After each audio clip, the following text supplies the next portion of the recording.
Hello दोस्तों, हिंदी मेरा पर फिर से आपका स्वागत है। दोस्तों, अभी की वीडियो में जो आपके लिए कंटेंट लेकर आए हैं, कल हमने आपको पत्र लेखन के बारे में बताया था। संप्रेषण हमने शुरू कर दिया था। चलिए देखते हैं संप्रेषण से क्या आशय है, इसका महत्व एवं संक्षिप्तीकरण की विधि एक उदाहरण सहायता से समझाना है। तो जो क्वेश्चंस आज लेकर आए हैं आपके लिए टिप्पण से संबंधित है, संक्षेपण से संबंधित है और साथ में आपके पल्लव से संबंधित है। तीनों ही टॉपिक आपके एग्ज़ाम के पॉइंट ऑफ व्यू से बहुत ही महत्वपूर्ण है। तो सभी स्टूडेंट्स पूरी वीडियो ज़रूर देखें और इसको अच्छे से समझें। आप क्या करते हैं, स्क्रीनशॉट ले लेते हैं, फिर बाद में पढ़ते हैं। तो ऐसे तो आप कहीं से भी पढ़ सकते हैं। इन टॉपिक्स को आप मुझसे अच्छे से समझिए। जब आप चीज़ों को समझ लेते हैं तो आप बिना पढ़े भी अपने आप से फिर चीज़ों को कर सकते हैं। चलिए देखते हैं आज के जो आपके प्रश्न बन रहे हैं, तीनों प्रश्नों के बारे में।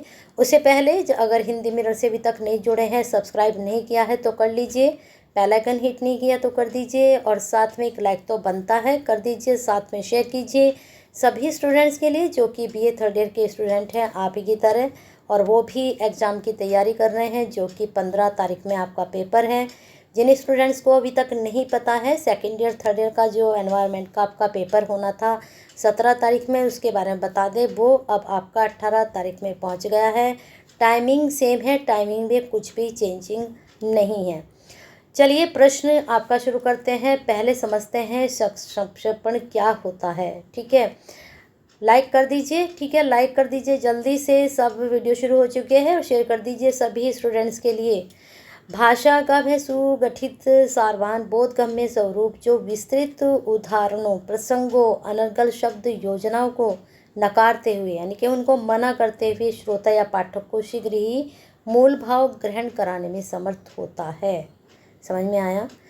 बहुत सी बातें आप बहुत लाग लपेट करके, बहुत ही मिर्च मसाला लगाकर, उसमें अजीब सी बातें बनाकर उसको आप बोलते हो, लेकिन अगर आप सिर्फ मेन पॉइंट इसका जो बात कहने का आपका मूल भाव जो आप कहना चाह रहे हो तो वही ग्रहण करने की समर्थ होती है। किसमें? अर्थात विवरण, वक्तव्य, पत्र व्यवहार, आलेख, आदेश, निर्देश आदि गद्यांश ऐसे सुगठित और सारूप संयोजन को हम क्या कहते हैं? संक्षेपण कहते हैं। समझ में आया? आप जब कोई बात बिना अनर्गल शब्दों के, बिना उदाहरणों के, बिना प्रसंगों के कोई बात कह रहे हैं सीधे सीधे, तो वो क्या है? संक्षेपण है। जिसमें असंबद्ध, अप्रासंगिक, अपेक्षाकृत कम महत्वपूर्ण बातों का त्याग कर सभी अनिवार्य तथा मूल तथ्यों को संकलित किया जाता है। ये जो पिछली लाइन है उसका भी यही अर्थ है यहाँ से यहाँ तक, और जो यहाँ से यहाँ तक की लाइन है उसका भी यही अर्थ है। यहाँ पर दूसरे तरीके से ये बात कह दी गई, यहाँ दूसरे तरीके से ये बात कह दी गई। बस आपको इतना ध्यान रखना है कि सीधे सीधे कोई बात कह देना बिना लाग लपेट के, उसको संक्षेपण कहा जाता है। उसमें किसी भी तरह का मुहावरे, प्रसंग, लोकोक्ति इस तरह का प्रयोग ना किया जाए तो उसमें क्या होगा? आपकी संक्षेपण कहलाएगा। अब कहते हैं इसको अंग्रेजी इसे प्रेसी कहते हैं, जो एक फ्रांसीसी शब्द है। सारांश, मुख्यार्थ, आशय, भावार्थ और रूपरेखा संक्षेपण के पर्यायवाची शब्द हैं। अब जैसे कोई कहानी है, वो 6-7 पेज की कहानी है, लेकिन आपने उसे 1 या 2 पेज में ख़त्म कर दी, तो उसमें एक्स्ट्रा बातें आपने ख़त्म कर दी और आपने जो मेन पॉइंट थे उसको लिया और आपने वो सारांश लिख दिया, तो वह क्या है? संक्षेपण है। संक्षेप समझ सकते हो आप इसको, है ना? आगे आते हैं, इसका महत्व क्या है? महत्व बहुत ज़्यादा है। कोई भी बात आपको बिल्कुल कम शब्दों में पता चल जाती है, एक सीधे सीधे आपके बात पहुंच जाती है। बाकी यहाँ पर देखते हैं, यहाँ पर इन्होंने कहा है कि आधुनिक समाज में सबके लिए ऐसे मानसिक प्रशिक्षण की आवश्यकता है जिसमें कम से कम शब्दों का प्रयोग करते हुए कामकाज की त्वरित ढंग से निपटाया जा सके। संक्षेपण की इस कला में कुशलता से छात्रों के पठन पाठन लेखन में भी सरलता, स्वच्छता, स्पष्टता, प्रभाविता सभी उसमें उत्पन्न होते हैं। तो हम कह सकते हैं कि संक्षेपण में दक्षता को बदौलत हमारे श्रम की और समय की बचत होती है। दक्षता मतलब आपको वो तरीका लिखना आना चाहिए। कोई टॉपिक आपको दे दिया गया तो उस पर आपको संक्षेपण लिखना आना चाहिए, तभी आप उसमें मेहनत और समय की बचत कर सकते हैं। एक कहानी आपने 8 पेज की लिखी, एक आपने 2 पेज की लिखी, तो आपका मेहनत कम लगी ना उसमें और समय भी कम लगा।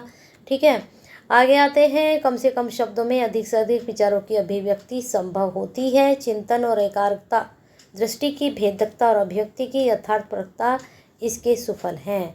अगर आप में चिंतन की एकाग्रता है और आप में दृष्टि को भेदने की क्षमता है और अभिव्यक्ति, अपनी जो अभिव्यक्ति है उसको यथार्थ पूर्वक रखने की आप में गुण है, तो आप ये काम कर सकते हो।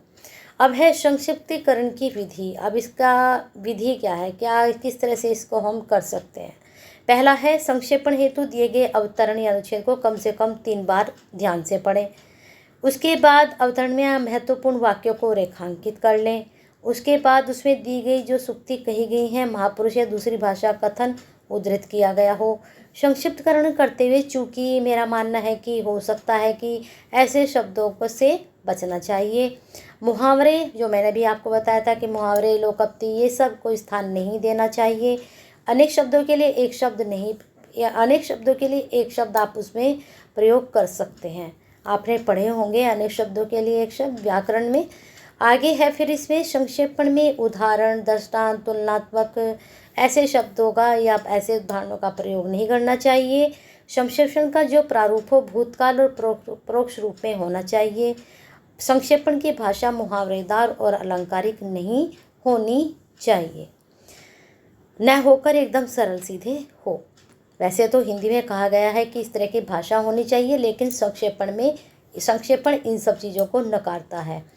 संक्षेपण में मूल तथ्य से असंबद्ध गैरजरूरी बातों को बिल्कुल हटा देना चाहिए। संक्षेपण में व्याकरणिक शुद्धि, भाषा प्रवाह के साथ प्रस्तुति में तथ्यों की क्रमबद्धता आवश्यक है।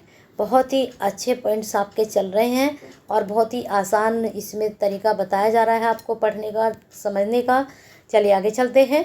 तो लाइक तो बना है, कर दीजिए अगर जिसने अभी तक लाइक नहीं किया है, और शेयर कर दीजिए अपने दोस्तों को साथ के साथ, जिससे सभी स्टूडेंट्स इसका बेनिफिट्स उठा सके वीडियो का। उदाहरण इसका आप देख सकते हैं, यहाँ पर ये उदाहरण है। शीर्षक है जननायक महात्मा गांधी। अब यहाँ संक्षेपण इसका अब देखिए ये पूरा एक संक्षिप्तीकरण है। अब यहाँ पर इसको शीर्षक दे दिएगा जननायक महात्मा गांधी। संक्षेपण ये इतना सा तैयार हुआ और ये इतना बड़ा है। इसको आप अपना आप से देखिए कि किस तरह से इन्होंने इसको संक्षेपण किया। अब आते हैं पल्लवन। पल्लवन से आप क्या समझते हैं, पल्लवन हेतु किन बातों का ध्यान रखना चाहिए। Very important topic. ये संक्षेपण भी 99 आप मान के चलें एग्ज़ाम में आएगा, पल्लवन भी आप 99 मान के चलें एग्ज़ाम के पॉइंट ऑफ व्यू से। बहुत ही महत्वपूर्ण ये टॉपिक है। चलिए देखते हैं इसमें क्या है। पल्लवन क्या है, भाव विस्तार, वृद्धिकरण। पहले समझ लीजिए पल्लवन किसको कहते हैं। पल्लवन को वृद्धिकरण, विशदीकरण, संवर्धन, भाव विस्तार आदि भी कहते हैं। संक्षेपण में तो संक्षेप में था, लेकिन यहाँ पर क्या हो रहा है, वृद्धि हो रही है, विशदीकरण हो रहा है, संवर्धन हो रहा है, भाव विस्तार हो रहा है, बिल्कुल उसका अपोजिट है। समझ गए। यहीं से एक लाइन से ही आपको समझ में आएगा। चलिए एक डेफिनेशन देख लेते हैं। डॉक्टर राघव प्रकाश के अनुसार पल्लवन में किसी संक्षिप्त गूढ़ विचार को, भावसूक्ति को विस्तार से स्पष्ट करने की आवश्यकता होती है। लेखकों द्वारा रची गई समाज में परंपरा से चली आती हुई कुछ सूक्तियाँ ऐसी होती हैं कि सामान्य व्यक्ति उनके मूल आशय को अच्छी तरह से समझ नहीं सकते हैं। तो ऐसी सूक्तियों को, जैसे आपका कोई दोहा है ना, कोई सूक्ति है आपने पढ़ी और आपकी समझ में नहीं आ रही है, तो उसका क्या करेंगे, हम भावार्थ लेकर आएंगे, उसकी व्याख्या लेकर आएंगे। वही पल्लवन वैसे अलग चीज़ है, लेकिन आप ऐसे इसको समझ सकते हो। आगे कह रहे हैं, एक अच्छे भाषाविद को जैसे विस्तार में कही गई बात को संक्षिप्त रूप में कहने का अर्थात उसके विस्तार को समेटने का कौशल आना चाहिए, उसी तरह संक्षेप में कही बात को विस्तार देकर समझाना, उसका विकास भी करना आना चाहिए। तो एक भाषाविद की ये कला होती है कि वो बड़े से छोटा कर दे, छोटे से बड़ा कर दे। ठीक है, ये चीज़ें होती हैं उसके अंदर और होनी भी चाहिए। आगे कहा है इन्होंने कि किंतु हिंदी में बिहारी, रामचंद्र शुक्ल, जयशंकर प्रसाद, प्रेमचंद, महादेवी वर्मा, गे, मुक्तिबोध इत्यादि के लेखन में विचारों एवं भाव की सूक्तियाँ भरी पड़ी हैं। आपने पढ़ी भी होंगी। एक रामचंद्र शुक्ल जी की तो बहुत ज़्यादा मिलती हैं। एक अच्छी लेखनी को वह खूबी होती है कि वह कम से कम शब्दों में अधिक से अधिक बात कह सके। किसी लेखक, अब अतः स्पष्ट है कि किसी लेखक के मूल लेख या वक्ता के कथन को विस्तार के साथ लिखना, उसको अभिव्यक्त करना, वही क्रिया क्या कहलाती है? पल्लवन या भाव विस्तार कहलाती है। भाव विस्तार भी कहते हैं पल्लवन को, ध्यान रखिएगा इस बात का।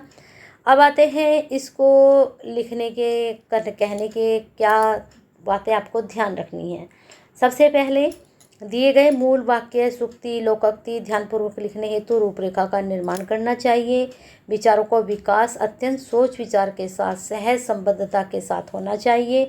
पल्लवन के लिए उदाहरण दृष्टांतों का प्रयोग यथासंभव होना चाहिए, उसमें संप्रेषण में इस तरह का नहीं था। समलन के लिए भाषा और उसकी अभिव्यक्ति स्पष्ट, मौलिक तथा सरल होनी चाहिए। क्योंकि अगर आपने एक्सप्लेन कर भी दिया और आपने उसको सही तरीके से नहीं किया, सरल भाषा में नहीं किया, मौलिकता उसमें नहीं लाए, आपने और ज़्यादा उसको घुमा फिरा दिया, समझ में नहीं आ रहा सामने वाले कि आपने क्या पल्लवन किया है, तो वो चीज़ अच्छी होनी चाहिए, अच्छी भाषा में, अच्छी अभिव्यक्ति के साथ, मौलिकता के साथ और सरल होनी चाहिए। पल्लवन हेतु व्यास शैली का प्रयोग किया जाना चाहिए, वृद्धिकरण अन्य शैली में करें। अब ये व्यास शैली क्या है, इसको पढ़ लीजिए अच्छे से, क्या है व्यास शैली। चलिए आगे चलते हैं। शैली होती है आपका तरीका, किस तरीके से आप बता रहे हो, लेकिन व्यास शैली आपको पढ़ना पड़ेगा। चलिए आगे चलते हैं। वृद्धिकरण के आकार का कोई निश्चित सीमा तो नहीं है, किंतु उन्हें अनावश्यक व अप्रासंगिक विस्तार देकर बहुत ही ज़्यादा लिखना अपेक्षित भी नहीं है। विस्तार देना है, ये नहीं है कि विस्तार नहीं देना है, वृद्धि करनी है लिखने में, आकार बढ़ाना है, लेकिन वो एक तरीके से, ये नहीं क्या वो ज़्यादा ही बुरा लगे या प्रासंगिक लगे कि समझ में ही नहीं आ रहा, प्रसंग नहीं है, लेकिन फिर भी आपने उसको बहुत ज़्यादा बढ़ा दिया है। पुनरावृत्ति तो होनी ही नहीं चाहिए। उद्देश्य स्फूर्ति में छिपे विचारों को स्पष्ट करना है। वृद्धि करनी जो 7-8 पंक्तियों से लेकर एक पृष्ठ तक ही हो सकता है। आपको 7-8 पंक्ति दे दी गई और कहा गया आप इस पर 1 पेज लिखिए पूरा, तो बस 1 पेज तक ही हो, यानी कि आप उसको 2-2.5 पेज का बना दें। और आपके जो निबंधात्मक प्रश्न जो आजकल चल रहे हैं, वहाँ पर स्टूडेंट इस तरह का करते हैं, वो सोचते हैं कि ज़्यादा कॉपीज़ भरेंगे तो बहुत अच्छे नंबर आएंगे, लेकिन ऐसा नहीं होता है। आपका अगर 1 पेज का रखें तो हद से दूसरा आप 1.5 पेज का कर दें, यानी कि 1 पेज का है तो आप उसे 3 पेज में निकाल रहे हैं। अच्छा लिखें और सही लिखें तो नंबर ज़्यादा अच्छे से आते हैं। उदाहरण के लिए पल्लवन किसी काव्योक्ति, लोकोक्ति, कहावत, गद्यांश में ही विचारोक्ति आदि को किया जा सकता है। जैसे प्रेम असाध्य रोग है, प्रेमचंद जी के द्वारा। अब उन्होंने ऐसा क्यों कहा, इस उक्ति की उन्होंने इतने बड़े में इसको एक्सप्लेन कर दिया। अब ये कैसे किया, पता कैसे किया, ये पढ़ा पूरा, उसके बाद इसको अपने शब्दों में एक्सप्लेन किया, वहाँ से पूरा पढ़ा, फिर यहाँ पर इसको पूरा एक्सप्लेन किया। अब इसको आप पढ़ लीजिए आगे। उन्होंने आगे है आपका यहाँ पर, जलाए न जले बुझाए न बुझे दिनकर जी ने भी कहा है, ये इसी से अटैच है। तो समझ में आ गया होगा सबके पल्लवन। चलते हैं टिप्पण पर। टिप्पण से क्या आशय है, कार्यालय टिप्पण में किन किन बातों का समावेश होना चाहिए, एक अच्छे टिप्पण लेखन की मुख्य विशेषताएं बताइए। तो टिप्पण शब्द का प्रयोग अंग्रेजी शब्द नथिंग के हिंदी पर्याय के रूप में किया गया है। सॉरी, ये नथिंग नहीं है, नोटिंग है। नोटिंग के हिंदी पर्याय के रूप में किया जाता है। इसके लिए टिप अर्थात नोट शब्द ही प्रयोग में लाए जाते हैं। आपने देखा होगा कि नोट आता है ना लिखा हुआ कि एक नोट है, क्या है, नोटिस है, इस तरह से भी आप इसको समझ सकते हो, लेकिन नोट में और नोटिस में थोड़ा सा अंतर होता है, इसको समझते हैं पहले। टिप्पण का सामान्य प्रयोग शासकीय कार्यालयों में होता है। यह कार्यालय भाषा का एक पारिभाषिक शब्द है। प्रशासकीय कार्यालयों में इसके कार्यों में संबंधित अनेक प्रकार के पत्र आते हैं। जब वे पत्र कार्यालय पहुँचते हैं तब उन पर कार्यवाही की प्रक्रिया प्रारंभ हो जाती है। बस जब उन पर वो कार्यवाही होती है तभी वह नोट तैयार होता है। यहीं से पॉइंट पकड़ लीजिए, और जो उसके अंतिम निपटारे तक चलती रहती है उसे ही टिप्पण कहते हैं। इस तरह टिप्पण को सीधा संबंध कार्यकारिणी शक्ति से है, क्योंकि टिप्पण के माध्यम से कार्यकारिणी शक्ति का पूरा चक्र चलता है। समझ में आ गया होगा, क्लियर हो चुका होगा स्टूडेंट्स को। चलिए आगे देखते हैं। टिप्पण एक कार्यालय पारिभाषिक शब्द है जिसके स्वरूप को अनेक विद्वानों ने परिभाषित करने का प्रयास किया। विभिन्न विद्वानों द्वारा की गई इन परिभाषाओं का उल्लेख है। ओम प्रकाश सिंघल के अनुसार जब कोई पत्र किसी कार्यालय में पहुंचता है तो उस पर कार्यवाही की प्रक्रिया प्रारंभ हो जाती है। यह प्रक्रिया उसके अंतिम रूप में निपटाए जाने तक चलती है। इसी प्रक्रिया को हम टिप्पण कहते हैं या टिप्पण कार्य कहते हैं। जब वो कार्यालय में पहुंचा, यहाँ पहुंचा, यहाँ पहुंचा, यहाँ पहुंचा, यहाँ पहुंचा, फिर अंतिम तक पहुंचा, तो इन सब ने अपने अपने टिप्पण उस पर लिखे, अपने अपने नोट उस पर लिखे आगे, तब वो उन्होंने पास किया। तो वही चीज़ है। गोदरे के अनुसार, डॉक्टर रामप्रकाश दिनेश गुप्त के अनुसार सबकी परिभाषाएं देख लीजिए। आगे आते हैं, यहाँ पर है टिप्पण प्रक्रिया। चलिए देखते हैं। कार्यालयीन टिप्पण में निम्नलिखित बातों का समावेश होता है। पहला, पूर्ववर्ती पत्र का सार संक्षेप जो पहले आया है। मामले का विश्लेषण, क्या है मामला, उसको देखा जाता है, समझा जाता है। आगे है फिर अनुवर्ती कार्यवाही के बारे में सुझाव दिए जाते हैं। निर्णय के लिए अभिमत होता है, वहाँ पर अपना अभिमत आप दे सकते हैं। टिप्पण लेखन की प्रक्रिया सरकारी कार्यालयों में कुछ इस प्रकार की जाती है। पहले क्या होगा, कार्यालय का लिपिक अथवा सहाय प्राप्त पत्र पर टिप्पण लिखता है। जैसे कि मैंने कहा था कि यहाँ बैठा क्या बैठा सरकारी दफ्तर में, पहले इसके पास, फिर इसके पास, फिर इसके पास, फिर इसके पास, तो सब अपने अपने टिप्पण देते चले जाते हैं। कार्यालय का अधीक्षक तथा अनुभव अधिकारी उस टिप्पण को पढ़कर उस पर हस्ताक्षर करता है। सहायक द्वारा लिखे गए पूर्ववर्ती टिप्पण पर अपना मत या विचार प्रकट करता है। इसने कर दिया, इसके बाद यहाँ पहुँचा, फिर इसने कर दिया, अब उसने भी दोबारा से उसको पढ़ा, उसने भी किया, अपने टिप्पण के साथ अवर सचिव को प्रस्तुत करता है। पूर्व प्रक्रिया अनुसार अपर सचिव विचारों को टिप्पण के अनुसार उसे उप सचिव को प्रस्तुत करता है। यदि विचाराधीन मामला उप सचिव के स्तर पर निपटाया जा सकता है तो वह खत्म कर देता है, वहीं पर वह हस्ताक्षर कर देता है। अगर नहीं कर सकता है तो वह भी टिप्पण देकर उसको आगे पहुंचा देता है। यदि मामला अधिक महत्वपूर्ण और गंभीर है तो उप सचिव उस पर अपनी टिप्पण देकर उसे आवश्यक कार्य हेतु संयुक्त सचिव या अपर सचिव को भेज देता है। फिर संयुक्त सचिव और अपर सचिव क्या करते हैं, यदि मामले का निपटान होता है तो वो कर देते हैं, उस पर अपनी टिप्पण देते हैं। निर्णय देकर वो क्या करते हैं, मंत्री अथवा प्रधानमंत्री के पास भेज देते हैं। इस प्रकार कुछ महत्वपूर्ण मामलों का निपटान उच्च स्तर पर किया जाता है। तो यहाँ तक वो कार्यवाही पहुँचती है, और अगर वो पहले ख़त्म कर सकते हैं तो वो कर भी देते हैं, ठीक है, टिप्पण देने के बाद। अब इसकी विशेषताएं क्या है, नियम क्या है। विषय अनुसार तर्कसंगत और प्रभावी टिप्पणकर्ता की बुद्धि, ज्ञान तथा मानसिक क्षमता का प्रतिफलन होता है। अब यहाँ से यहाँ तक गया, वो आपने अपने हिसाब से टिप्पण दिया, इन्होंने अपने हिसाब से, इन्होंने अपने हिसाब से। तो क्लियर हो चुका आपको। चलिए आगे देखते हैं इसकी क्या विशेषता है। विषय का समग्र ज्ञान होना चाहिए। जो टिप्पण लिख रहा है उस टिप्पण के अकॉर्डिंग जो है उसको ज्ञान होना चाहिए उस विषय को लेकर। विकल्पों का सुझाव, उसकी शक्ति सामर्थ्य का उल्लेख होना चाहिए। पुनरावृत्ति से बचना चाहिए। जैसे यहाँ वाले ने जो टिप्पण लिखा, अब सेकंड नंबर पे जो बैठा है वो भी वही टिप्पण लिख रहा है, तो वो उससे आपको बचना चाहिए। आप अपने तरीके से टिप्पण दें, आप अपने तरीके से दें। आगे है संक्षिप्तता होनी चाहिए, यानी कि बहुत लंबा चौड़ा आपने लिख दिया उसमें, बस आप उसको थोड़ा संक्षिप्त रूप में लिखेंगे तो अच्छा रहेगा। विचारों की तार्किक और कर्मानुसार अभिव्यक्ति होनी चाहिए। यहाँ वाले ने जो अपनी अभिव्यक्ति दी, अपने बारे में, उसके बारे में बताया, तो सेकंड नंबर का जो थोड़ा उससे और अपर लेवल का उसको बताए, क्योंकि वो थोड़ा और अपर लेवल में है, तो उसको वही चीज़ विचारों को वहाँ पर देना चाहिए। फिर है उपदेशक ना होना, वहाँ पर उपदेशक नहीं होना चाहिए कि जिसने टिप्पण लिखा है आपने इसको उपदेश दे दिया कि नहीं ऐसे नहीं ऐसे नहीं। आप, उसने अपने दिमाग से काम किया, आप अपने दिमाग से काम करेंगे, उसको उपदेश नहीं देंगे। चले आगे चलते हैं। बाह्य विशेषताएं क्या हैं। टिप्पण के लिए निर्धारित प्रपत्र होने चाहिए। पत्राचार का उल्लेख और संकेत होना चाहिए। विचारने विषय का उल्लेख होना चाहिए।